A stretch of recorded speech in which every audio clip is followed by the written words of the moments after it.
So I answer the phone. He says, hey, do you want to go on a private jet tomorrow morning from Van Nuys Airport at like 8 a.m. to go play golf in Monterey?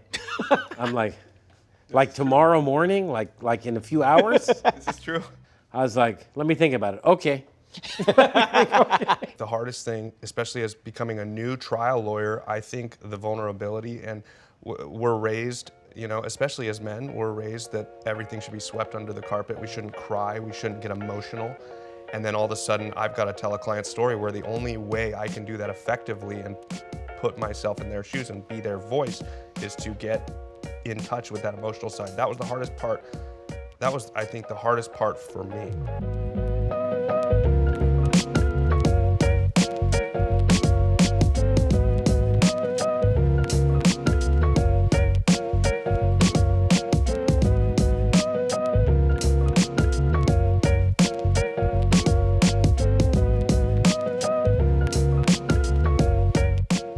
Welcome to this episode of Bourbon of Proof, where we like to explore people that have been successful at law and life and do it over several spirits and maybe get a little bit tipsy. And first, I'll introduce my co-host, Mauro Fiore, who's come back to us, our most successful episode. Mauro likes to enjoy talking about shenanigans and things that are very quasi-inappropriate that we will edit. And if you go to probably a YouTube... I'm glad you said shenanigans. I thought you were going to say something else. What else could I have said that starts like shit? That's a bad joke. Well, we're filming live from Los Angeles at The Firm, a private whiskey members-only club. We're very honored to have today Sevy Willard Fisher. Willard, you know his middle name? That's my middle name. Wow. I see everybody kind of perking up. Yeah, so, I mean, you were more surprised with Willard than Sevy? Sevy, I understand because, he comes from a golf background. He's named after Sevy Ballesteros. Spaniard. The Spaniard, the champion. Wow. I get, but Willard I don't get. Isn't that like the guy who was the weatherman on... Fred Willard. It's like a great uncle's middle name. I like that. So you know. So Sevy also comes to us. He's a established child lawyer. He's now living in California, but born and raised in Idaho.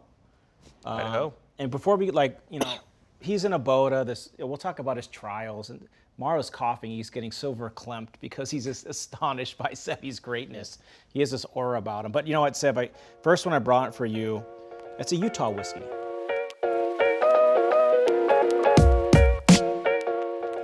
Makes sense. I went to college there. That's why we brought. He went to college. Where'd you go to BYU? University of Utah. And spent some time at Oregon, which we can discuss. But he went to Utah, and this is where they give a little bit of slow pours for whiskey, but this is High West. This is the limited edition release of the Double Rye, which is one of, I know, our favorites. We drink almost every day of our lives. Yep. And when we beat Mauro at poker. You guys have never invited me back to your game because I crushed you guys. We talked to your bankruptcy lawyer, and he said you're not allowed to come back. Jesus. Yeah, he handles your estates now, and he said Mauro's not allowed to come. I want to say, that's total nonsense, first of all, but I want to say I've been to this distillery with you, Bob, in Utah, right? Didn't we go to High West? We went to High West. Along with, what was that guy's name? Gary Dordick? No, the other guy. Who Gary talked the Dordick whole was time. Huh? Stewart, the guy who talked the whole time. Remember? The guy who talked the Stewie. Yes. Cheers. Cheers. All right, to Sevy, to Utah, Thanks, guys. to the story we're about to enjoy together. Stuart Frankel? Stuart Frankel. See how good this is? It's so simple. It's the best. This is really good. We put ice in our drinks The today. double rye? Double rye. Yeah, High West Double Rye. This is the limited edition one. This is It's the fantastic. one your dad likes, right? Your dad likes Yes, and you can find it anywhere for like Whatever. 35 bucks or It's something. amazing. Yeah. So Sevy, we put ice in here. We call him the Iceman. I prefer not to get heartburn, Yeah. and I like my whiskey with ice in it. And people, even people close to you make fun of us for it, but I don't care because I like my alcohol how I like it. I like mine too. I don't mind it. I don't mind it neater on the rocks. To me, it doesn't make that big a difference. All right. I just hate hot alcohol. Well, speaking of hot, we got some hot items for you after this one, but we're going to get started with. We're going to take Sevy back to young Willard, little Sevy Willie, back in Utah, Idaho. So, What part of Idaho are you from? Twin Falls, Twin Falls. right on the Snake River. I've been through there. I've been up to. There's a entrance to Yellowstone National Park around there, isn't there? Mm-hmm. Near there. Somewhere. Yeah, but So, Sevy, do you come from a family of trial lawyers? I do not. 0 trial lawyers in my family, 0 lawyers in my family, 0-ish college graduates in my family. So, how did you get to be like, you're living in the peninsula here in Los Angeles. You have a beautiful family and wife. Yeah. Very successful. You get to spend a lot of time with your friends, golfing, trying a lot of high-profile cases. How did you get from Idaho to where you are today? Well, I don't know. I just always had a vision that I wanted to be successful. Didn't really know what at a young age, but I knew I wanted to be successful at something. Hit like high school-ish, and then I was like, I had a few run-ins with the law, and with like minor shit, like 14 years old, 15 years old, drinking at parties, things like that, and then Trafficking, cocaine, bodies in the trunk. nothing like that. But I had to get lawyers, and I was like, Wait, you had to get lawyers for real? Well, yeah, because I had to get a defense lawyer because of some of the stuff that that I got, I got disturbing the peace at football games for, drinking and getting rowdy, things like that. And Well, how did they allow a male cheerleader to have alcohol? you were a male cheerleader? No, it's a joke. There's nothing wrong with that. no, this guy, but I had this old, like, scrubby lawyer, and he was just, I was like, gosh, that looks like a good gig. I feel like I could do this, and I saw the Took like $2,500 off. Oh, you to do that. man, dude. And I had to work to pay off his bills, and I was like, gosh, this guy's making a lot for doing very little. So, yeah, and then I don't know, I just always thought, my grandfather thought I would make a good lawyer, and so ever since, like, high school, I just had that vision. I didn't know how I was going to get there, but I knew that that's what I wanted to be. Vision is important. Yeah. Has anyone watched that Arnold Schwarzenegger documentary? Oh, fantastic. Yep. On Netflix? Watched them. Remember, it's just, he inspired me so much, just watching that first episode where he just says he saw himself in this shit town in Austria where he's from, and he just envisioned himself in Hollywood. I mean, in haven't you? movies. Sevy, I've done that my whole life too. Do you do this too? Said he would just sit in his Vision. bed. Did you ever just envision. put a vision of what your life is going to be like, where you're going to be? Yeah, it's hard to, like, I never knew how, like, I couldn't even tell you, I didn't even know how you needed to be a lawyer or how you needed to be certain, professions. I just knew, I don't know, I just knew I wanted to be successful, and I didn't know how to register for college, for example. I was late to do that because I just didn't know that was a thing, so I just didn't know how I was going to do it, but I just knew I was going to do it somehow. How did you end up in Utah? So I went to, this is a good segue from, I was a senior in high school, and I always just got good grades. I was like one of the sort of the party group that, like, none of the like kids' other students' parents wanted their daughters to hang out with. And but I always put my grades first. I just always had this, I don't know, I always had this thing. I couldn't show up to a class, get called on, and not know the answer to something. That bothered me more than anything in the world, even at a young age, starting from like 6th, 7th grade. And so it's senior year. I've got like a 3.8 GPA without even trying. And there was somebody, I think it was my aunt, who was like, my cousin. I had 2 cousins in the same grade as me, and I think it was my aunt. Was like, hey, Sevy, you registered for colleges yet? Which ones did you register to? I was like, what? Like, you don't just show up and, like, go to college? Like, you have to, like, register? Like, We have to apply, don't you? yeah, I had no idea. I just thought that I could, like, go and, like, say, hey, I want to go to college. And, like, I really was that, like, naive, I guess you could say. And so I went immediately to the library in my high school, and I got on a computer, and I Googled. So you had computers. Yes, we did. Wow. But I literally Googled. They had Google in high Top- school. You hear that? Not when It might have to been high school in the 80s. It might have been. Have no Google. It might have been or something shit. before then, to be honest with you. It might have been like Search.com or Yahoo. Ask Jeeves. Prodigy. Something like that. But I literally Googled top 5 party schools. No, he didn't. 100%. And the second one to show up was the University of Oregon. And the good thing is I was late on all the other semester schools, but this was on a trimester system that didn't start till September. So I was able to still apply, thankfully. Wow. Oregon or Utah? University of Oregon. So we'll get to Utah. Patience. But University of Oregon. So I applied. Got a letter back pretty quickly. I don't think we had an email. I didn't have email at the time. They sent me a letter back, and I was like, wow, I got into the University of Oregon. Cool. And so I packed up and I went to Oregon. Didn't really know what I was doing. to start school in September. Got to Oregon, had some fun, freshman year, and then just didn't really, after a while, I was getting good grades, great grades, and just kind of got tired of all the rain. And I had a lot of family in Utah. I had a cousin that went to high school with me that was going to pilot school in, Zach, my cousin Zach. And he needed a roommate, and I was like, you know what, I think I'm just gonna transfer. I can't stand this fucking rain. It rained I remember my sophomore year, it rained for, I think 110 days straight, at least a little bit every single day. And I was like, I cannot stand this shit. I'm a fair weather person, I like the sun. So I got the hell out of there. And I transferred to the University of Utah, and then that's how I ended up in Utah. Where did Utah rank on the party school list? It was very low. Did not register. It was very low. But I was, I got my partying out at an early age. Even going to the University of Oregon, I was way less of a partier than I would say everybody at that school, because, I feel like I kind of got that out of me in high school. I mean, to this day in Utah, it's hard to buy liquor.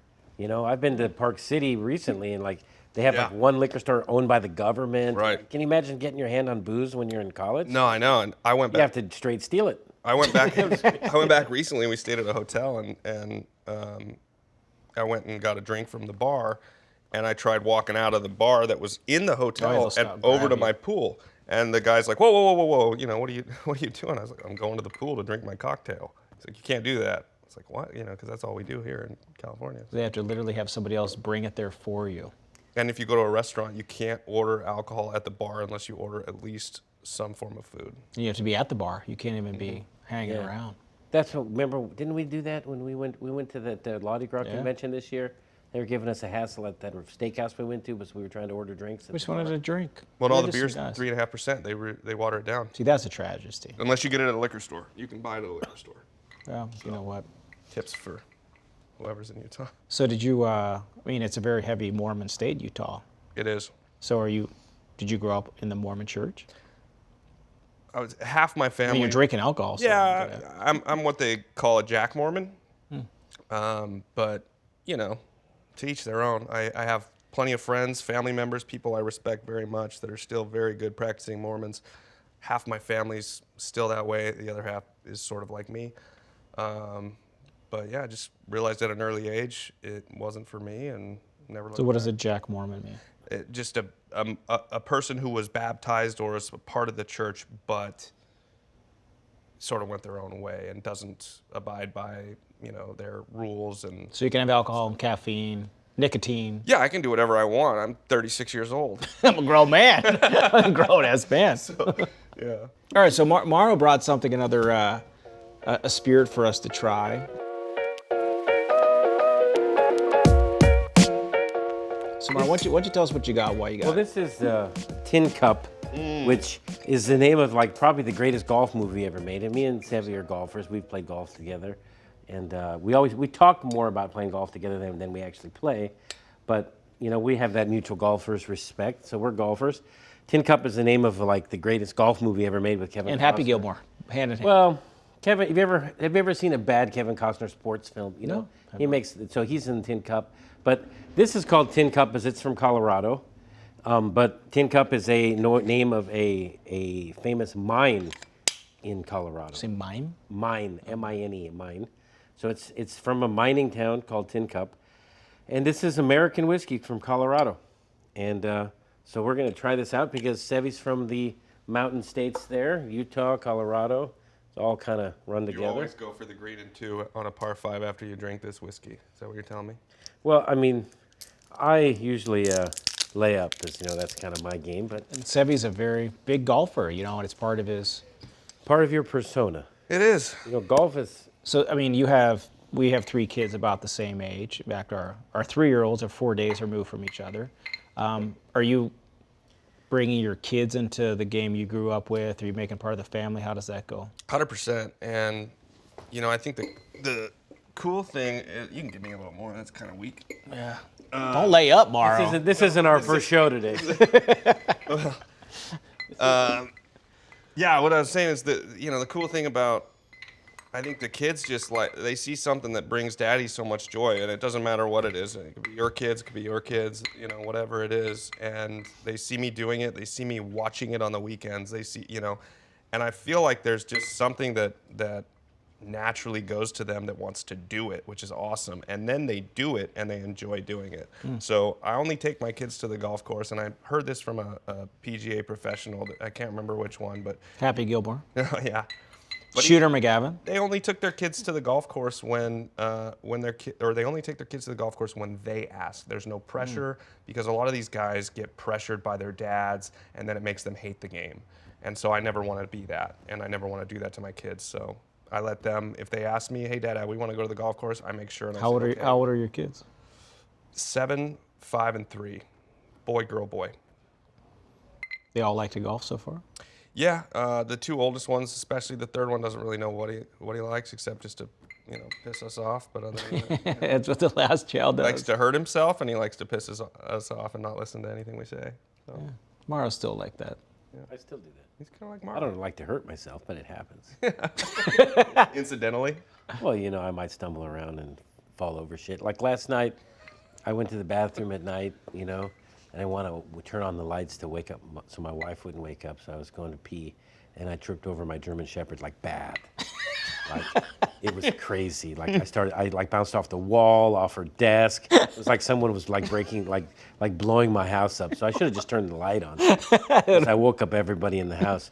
But you know, my German Shepherd just loves to be near me. You know, so I forgot that he likes to lay right there, and I was just trying to tiptoe to the bathroom, and boom, I went down hard. I've tripped over things. How long were you in the bathroom that he was laying down at this No, point? this was on my way to the bathroom. Oh, okay.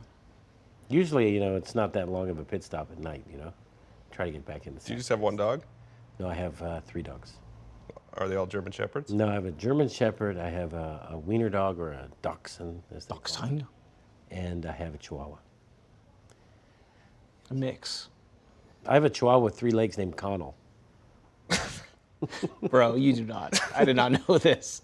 You never seen my 3-legged Chihuahua? I didn't know that the dog's name was Connell. You didn't know Our his name friend was that has Connell? one leg. Our friend, I named I mean, he it knows after my Connell, friend obviously. Connell, who's got 1 leg. So it's Connell the dog. So whenever Connell comes over, Connell the dog. I make sure I have Connell come up here, and he runs up the stairs with the 1 leg, like this. And Connell gets really upset. That's kind of fucked up. It's kind of fucked up. What's your German Shepherd's name? Kobe. Oh, why is it named Kobe? This is my dad's dog. When he passed away, I inherited this dog. It was my dad's dog. It's a great dog, but I don't know why my dad was a Laker fan. He named it Kobe. Yeah. So, Sevy, you're in Utah. How the fuck did you get to Southern California? Well, it's not that far, Bob. Well, I was. Well, I mean, for law school. You put yourself in your perspective there. Do you have any family stuff out there? I mean, how does this go down? Nope. It was the first acceptance into law school that I got from applying to law school, and it was from also an unaccredited law school. Now, it was accredited when I went. I'm grandfathered in, so I went to an accredited law school. It was an ABA school in those days, Yes, right? exactly. And when I graduated, it just became an unaccredited school, I think like 6 years after I graduated. So I went to an accredited law school. Okay, so we'll play Never Have I Ever. Never have I ever graduated from an accredited law school. Me. I never. I graduated from an But his was accredited at the time. At the time it was. Yeah, so it was a. But don't you think some of the best trial lawyers ever went to law schools you never fucking heard of? Who gives a shit? Yeah, it doesn't make any difference. Yeah, I don't care. Anyway, I got an application from there, and then my now wife, who was my girlfriend living with me at the time, flew with me into San Diego, where we had never been before. We went to Thomas Jefferson School of Law. How long you been with your wife? 9 years this August. Oh no, that's our wedding anniversary. 14 years, I think. 14. So she was with you while you were in college? The latter end, yeah. The last 2 years of college. You didn't skip any time between college and law school. You went straight in. Mm-hmm. Yeah, and then so we flew into San Diego, and I remember landing, and we rented some like red Corvette, or not a Corvette, a red Miata. A red. What I meant to say was a red. What do they call it? Topless. Cabrio. A convertible. A red Mustang convertible, and I probably had like, bedazzled jeans at the time and my white loafers and, some sort of Puka shell Oh yeah, necklace. I was a dork. Frosted hair. Yeah, I was a dork. But we landed and anyway, we were driving like off you drive right along the bay there with all the boats when you come out of the airport. And I just remember kind of like, we had to stop for something like right as we got into town and I just kind of looked at her and I was like, I don't really give a shit what this law school is. Like, I'm fucking home. It's like, this is great.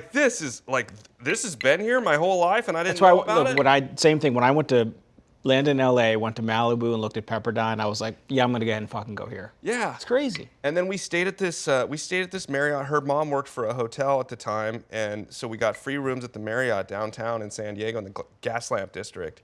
And so we stayed I think we were here for 2 or 3 nights. We stayed down there. I remember it was a Sunday. Or no, it might have been a Monday. So we go down to eat, like we had seen the school already, and like it was the only school we were looking at here, or in San Diego. And so I was like, well, we got 2.5 days to kill. So we go to lunch in the Gas Lamp District, and it was like 11 a.m. or something like that. And we go down there, and we sit down, and I just kind of look around. I'm coming from Utah, keep in mind. I kind of look around, and I'm like, man, there's like a live band in the corner, and like people are just getting, drinking bottomless mimosas. And I was like, people just like do this on a Monday at 11 a.m.? Like, this is kind of People were drinking bottomless? Dude, it was just the vibe. What kind of people drink bottomless? It was the energy. Bermudians. Yeah. That's why they have Bermuda shorts. Yeah. It was Just long t-shirts. some champagne. Were you also drinking bottomless? I started because I just was like, gosh, when in pants Rome. We got the joke. No, it was great. The energy was different here. The energy's different. The energy's upbeat. Like, I don't know.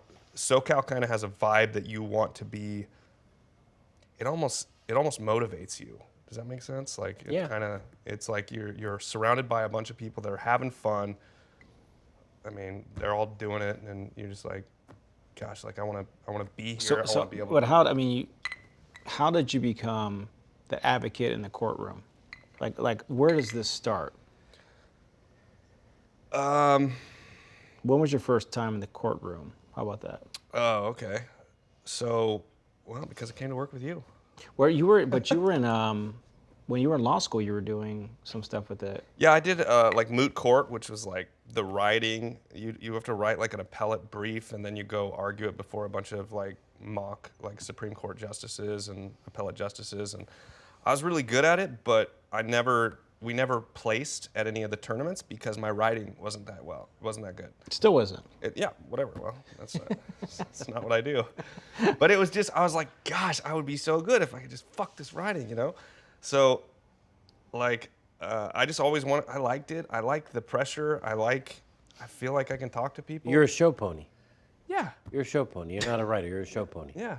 I feel useless unless. But how did you get that? A lot of lawyers, trial lawyers, got that skill to talk to human beings outside of law school and other places. Like, where did your skill come from, being a human being and talking to folks? Well, I mean, I feel like certain things you're born with. So to a certain extent, I just always remember being an outgoing kid, and then at an early age, my grandfather owned a car dealership. So I sold cars. You weren't supposed to sell it until 18, but if you were a family member, you could kind of do it off the books under the table.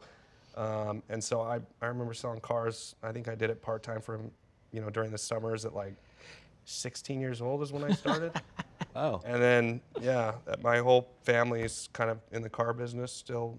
My dad retired from the car business recently, and so. Well, I would say I think probably, knowing lots of trial lawyers over the years, I think probably the most successful ones are the ones that are really good at it are people that I've noticed that are interested in people, right? Yeah. I have an interest in people. Like, I like to hear people's stories. I like to hear where they're from.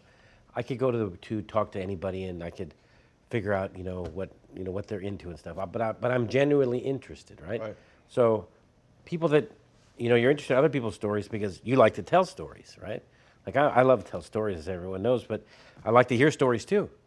Right, and I think that helps a lot with being a trial lawyer. Well, and you have to be likable, right? To know me is to love me, kind of thing. Sure. Like if I didn't know you and I just saw you and I'm in jury duty and I see you come up and start talking to me and a bunch of jurors, and same with you, Bob. Like, you just like, you just start talking or you tell a funny joke or something. I know they can't be as inappropriate when you're acting as a lawyer in the courtroom. He still but does I it. can feel that. You know what I mean? I can feel that you're a good person. I can feel that you genuinely care, right? And that's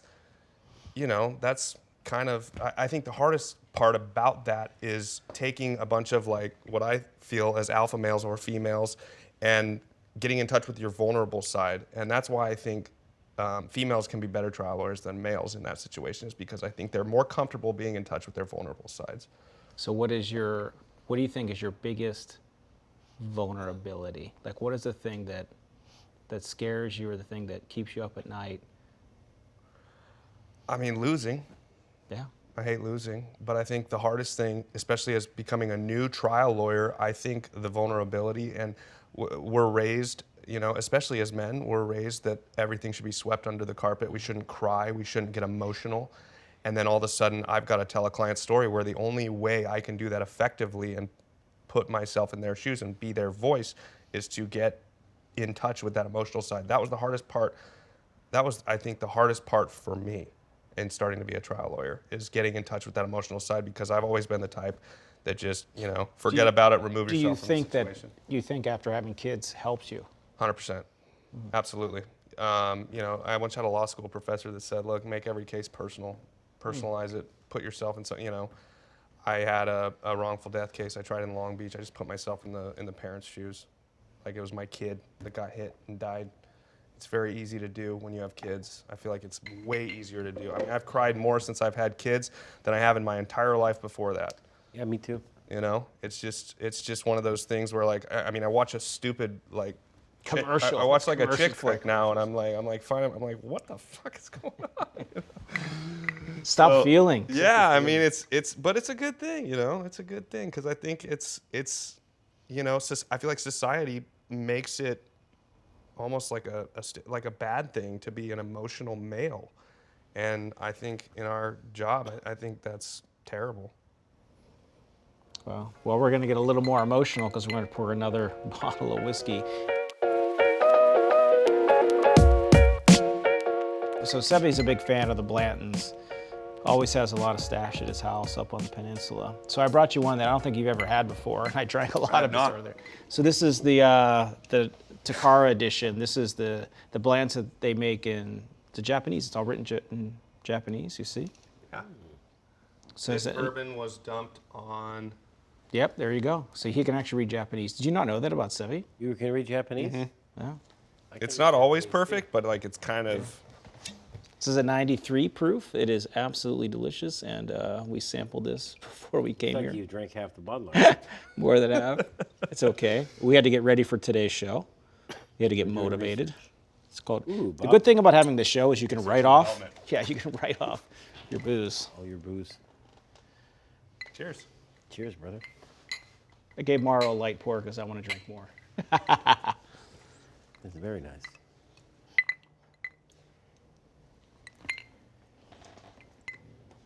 All different tastes. Oh, that's good. It's good. I knew you'd like that palate. That's really good. He's going to take a look at this bottle. So, Sev, what do you think was your biggest, if you had to do it all over again, is there anything else you would change? About? Your life, your story, where you are. Not a thing. I think that's a perfect answer. Don't fuck with the continuum. I tell you this all the time, Mark. No, not a thing. I mean, I made some mistakes in the past that I don't regret, but I would do those over again, but they make you who you are, so whatever. What do you think has been the most challenging case that you have worked on? The most challenging? Yeah. Could be for emotional, it could be for just roadblocks, or evidence-wise was a very difficult case. It could be the longest case you've worked on, anything like that. The most challenging case that actually like went to trial? Could have went to trial, went to appeal. I mean, any of those things that you've kind of, just ones that were emotional for you that took a long time and energy. Gosh, I would say the losses stick out, I think. Mm-hmm. I had a lady in Santa Barbara, Camille Carter. that we lost her case. It was a Hail Mary case anyway, but we lost that. So I think that's hard, you know, just for her, because I liked her so much. She kind of reminded me of my grandma. Wrongful death is, I've tried one wrongful death in my career, and that one was very difficult. Our client couldn't even testify for longer than a minute without the jury having to take a break every, you know, because she just lost her mind. And her son was, you know, they had it on video of him getting hit by a drunk driver in front of a motel. And It was a hard liability case, too, for a lot of reasons. yeah, so that's hard. How about your biggest success? What was the one that you had tried and... That's a good question. I would say that it was a case in Orange County. It was a disputed liability hip labrum repair. And this case is important. I would say it's important for many reasons. One, it was a hip labrum repair that we ended up getting a $2.5 million verdict on. I mean, shit, I've had that surgery. Zero economic costs. Second, the reason why I think that was important is that was the first time in my career, and keep in mind that I'm already in a BOTA at this point, but that was the first, and I don't think I've ever told anybody this, but that was the first time in my career that I felt like like I'm a real lawyer. Wow. And that's because I took that case head on. I was lead, trial counsel for it. And, after that case, it created a lot of confidence in me. And how long into your career or trials were you at that point? Well, that was the first case our firm had tried out of COVID. And so that was in August of 2021, September 2021. And I've been a lawyer since November 2013. So 7, 8 years. Wow. 7, 8 years, yeah. And I had been in a BOTA, I got inducted into a BOTA 2 years prior to that. But that was the first time where I ever really, defense was offering us 150 grand. I think our 998 was 250 grand. So we were 100 grand off. And then we go to trial and zero economics. I had a horrible judge, and we hit it for $2.5 million. And after that, I mean, I jumped in a pool with my suit on after I heard the verdict. That's when I really was like, you know what, I could look myself in the mirror and say, you're a good lawyer. You don't need anybody else to be a good lawyer. You are a good lawyer. So. Why be so hard on yourself? I don't know. Like, I always feel like, I've always felt like when trying a case with you or another lawyer in our firm who I tried a case with, I always just like, even if I did a substantial part of the work or did half the duties or whatever, I always just felt like, was that really because of me 100%, And so this sounds like you had imposter syndrome. You had imposter syndrome. Yeah. Well, no, we're on the same wavelength. Yeah, I was gonna say Yeah. imposter syndrome. Well, I've had that my whole career. yeah, and it wasn't until I did this case that I kind of felt that way. I was like, and you're always gonna do right. You're doing something as a team. You're like, could I do this by myself? And I just felt like, and I didn't do it by myself per se. I had a team of people helping me out, but. Yeah, it was the first time I was like, all right, you can do this. So I want to just switch gears a little bit. I want you to just pull up your sleeve and tell me about your tattoo and why it's important to you. Which one? You know which one. Be a warrior like Weston. Yep. Oh, that one. All right. Well, I don't know if I can pull it I up. can see it from here. Just take your shirt off for the camera, Sevy. Do a little Uncloak. Hang tight. Hang tight. All right. We're just filming Magic Mike 6. What number are we on for Magic Mike? Right there? Yeah. So that is the emblem for a cousin of mine. Her name's Erica, and her husband, Todd Robertson, lost their son, who was, I think, gosh, what was he? 4 at the time? To leukemia. And they were, thank you, I was looking for that. They were, at the time, the father, his name's Todd, he was, he owns his own, like he builds houses, but he was a solo guy, like, it's just him, no employees, no partners, nothing. And this was all during COVID, and they had to go to Primary Children's Hospital in Salt Lake City, Utah, which is one of the best cancer hospitals in the world. and be with him, you know, and people think, oh, well, you go through radiation. They think it's just like this outpatient type thing. It's not. You go there, you have to do bone marrow transplants. You're literally in the hospital like for a year at a time. And then after a bone marrow transplant, they have to have everything super sanitary, and especially during COVID. So then after that, they go to this place that's called the Ronald McDonald House. They have to stay in this special apartment complex, completely sanitary, deliver groceries to the, you know, the front of your entrance. You have to come out, sanitize all the groceries before you even bring them in. You're talking bananas, apples, whatever it is, right? So during that time, you'd think, right, like parents want to be with their kids while they're going through all this shit. And if you're self-employed or your business and your income and your financial just responsibilities depend on you working and you can't work, who's going to pay those bills, right? Medical insurance doesn't do that, right? So I was thinking to myself, I was like, what can I do? Like, you know, I didn't necessarily have the means to just like pay for to supplement someone's income. So I went to Facebook and I went to social media and I started this like, you know, just sort of GoFundMe-esque type thing. It was more so a Venmo me type of thing and just put their story out there. And within 7 days, like just shows you the people that we know in our network, just all of our friends of attorneys and just the great, you know, support system we have. Within a matter of, I think it was 7 to 10 days, we raised $45,000. And I was like, this is pretty incredible. So that was during his treatment. Then he passes away. And after that, I was like, well, you know, I thought to myself, I was like, if we can do this in 7 to 10 days, imagine what we can do for the rest of our lives. So I started a charity, and I paid a lawyer within JHQ to start a charity for our, you know, it's a business, right? So I don't know how to do that shit. So I just, you know, give me this information, and I started the Weston Wayne's Warriors Foundation. And now we do golf tournament, we do a lot. And so now we're literally referral based. So people will hear about us and they'll call me and say, hey, I've got this, there's this kid in my son's class that's struggling with leukemia. His parents are struggling. They need meals while they're at the hospital. And I'll send them a check for 10 grand from our charity because we're able to do that. So it's just a cool thing to be a part of. And It's amazing. yeah, and anybody who's, you know, look, if you know, if you've had any level of success, or even if you haven't, like if you have the ability to do something like that, why aren't you doing it? You know, so that's how I felt, Okay, and that's what I did. Weston. Yep. Thank you. I know. I think I bought a raffle ticket for your Mustang.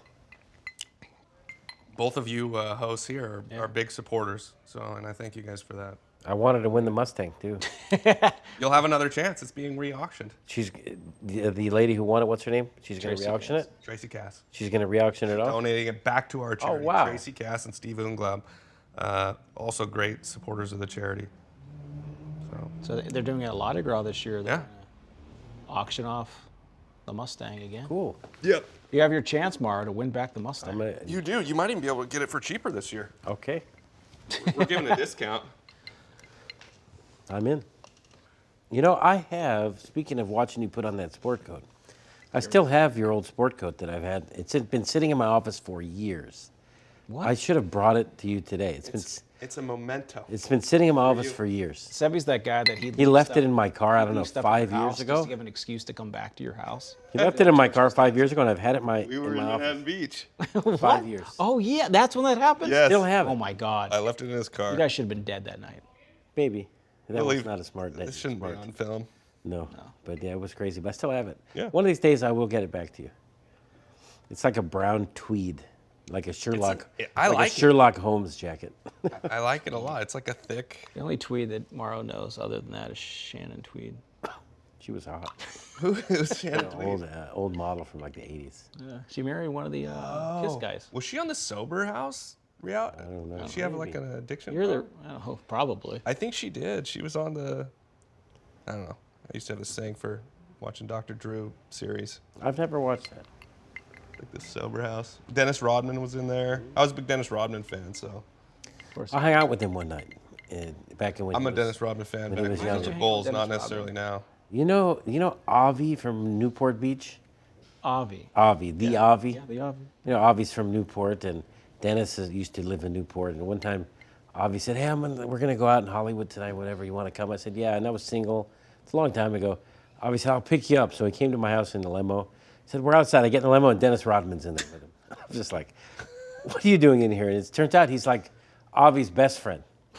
You know, because Avi lives down there in Newport, and we hung out with Dennis Rodman, and it was exactly what you would expect to hang out with Dennis Rodman.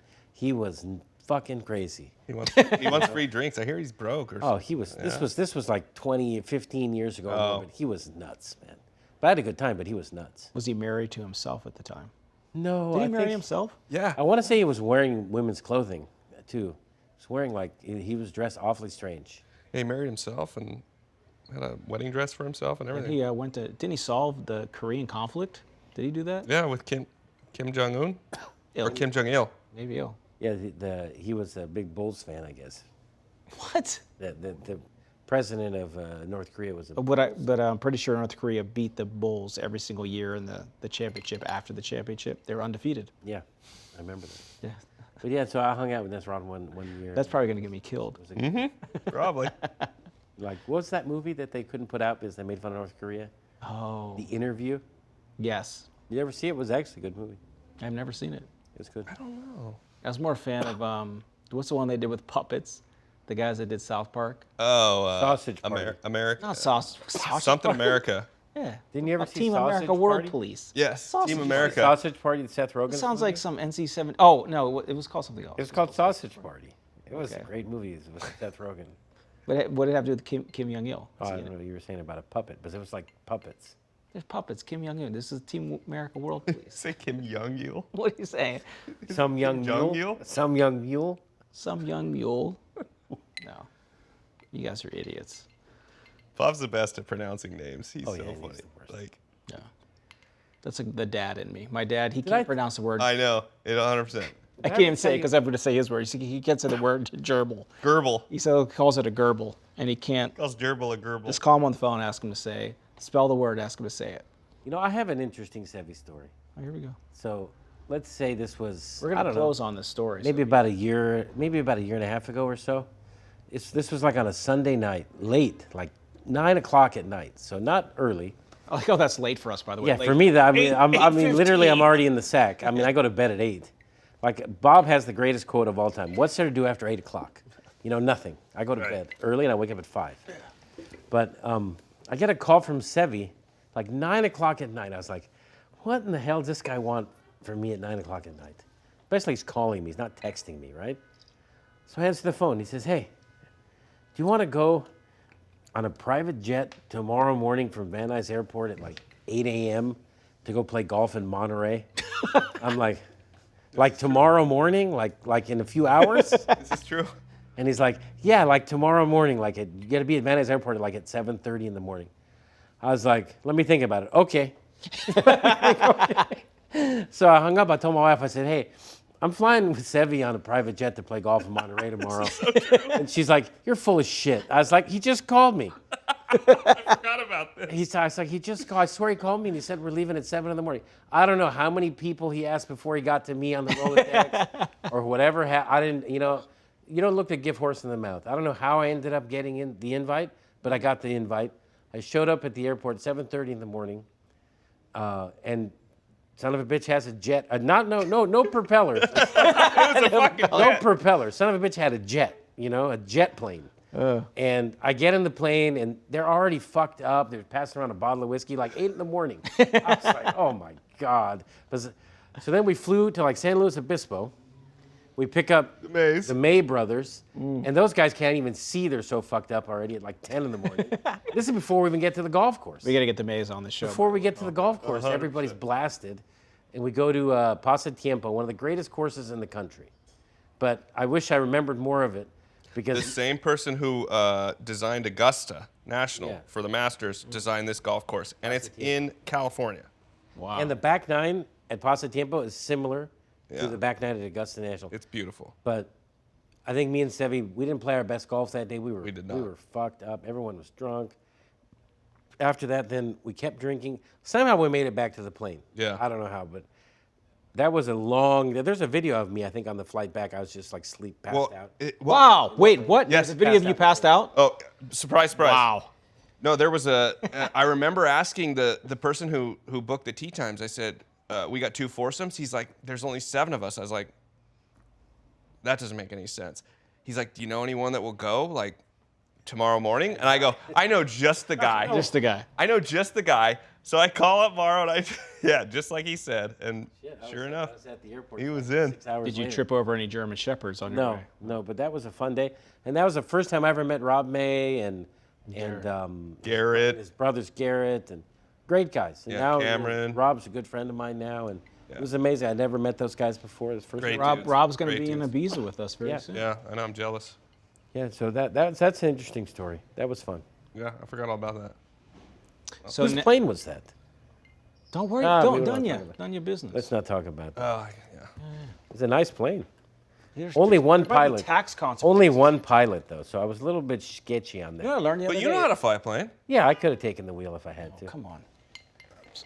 If we're on a plane and you have to fly it, I'm not getting on the fucking plane.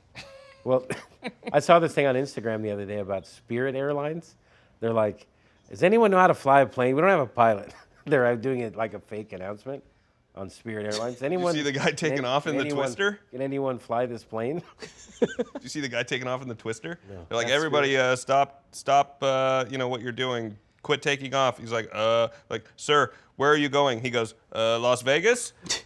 There's a tornado. We're already in the air. You know, just stupid stuff. Yeah, I'm not getting in a plane with you, you crooks. All right, so Sevy reached that point of Bourbon of Proof where you have to tell us, what is your Bourbon of Proof? What was the one that stuck out to you? Why? And- Oh, man. That's tough. Is that a thimble? It's a tin cup. Get with the program. Bob. I mean, That was always the iron in Monopoly. I'm kind of going to steal this from another guest you had, but I like the tin cup because I think it's amazing, and I love the symbolism to the golf world and the golf movie. I think the Blanton's probably tasted the best, but it's probably the most expensive. And I like the double rye because it's just a solid everyday pour for a reasonable price that can match up against even a $200 bottle. That's true. So I like all 3. It's a typical lawyer answer. Doesn't commit to one, but embraces. It depends. It's one of those diaper answers. It depends. With that, thank you for coming to this episode of Bourbon. for having of me, Proof. guys. Sevy Willard Fisher. Thanks for having me. Always a pleasure. Always a pleasure, Bob. Mauro, we took a bonus pour. Thank you for Go having me. fuck yourself.